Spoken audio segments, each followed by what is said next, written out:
Hi guys, welcome to another episode of Screaming Eagles Airsoft 101. I'm your host, Andrew Mullins.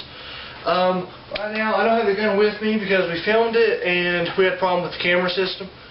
But I'm reviewing the Troy Echo 1 Troy Arms MRF.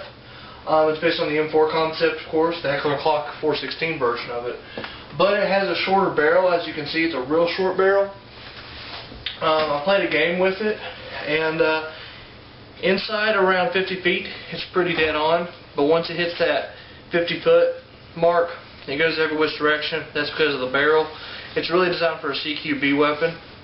I recommend it for CQB only. For milsim, for large field games, it could do well, but don't plan on getting any kills within outside of 50 feet. So my review on the Troy Arms gun, I give it a 7.5 out of 10. It was pretty accurate inside. Good rate of fire. It was an overall comfortable feel. It gave you that UMP feel, or if you the Vector, the new KWA Vector Chris, it gives you that feel of compactness. You have the front grip right next to the barrel, so it gives you a good feel of it. And I give it a 7. Today we're also going to finish up my Alexander special, and pretty much I have no strategies for you because after Gaugamela, Alexander participated in a long guerrilla campaign that almost lasted 3 years in northeastern Persia, and most of that campaign was guerrilla fighting. So my only strategy I can give you to guerrilla fighting, there's no definite strategy or way to perform your tactics in guerrilla strategy, especially if you're fighting a conventional army.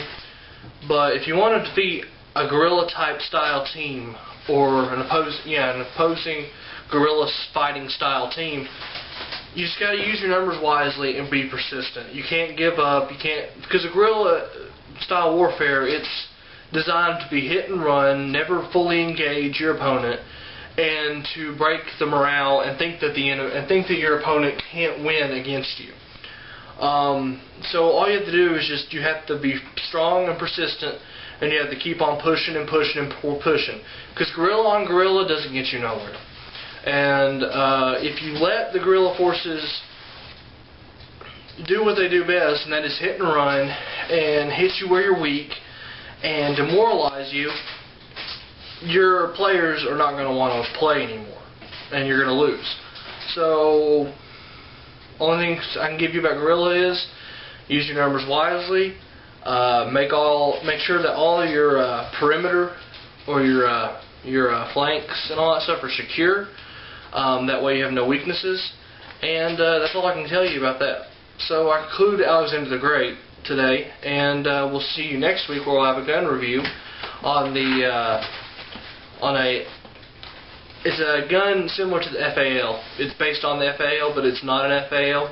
But we'll give you a gun review on that next week, and I'll give you an after action report of America 2.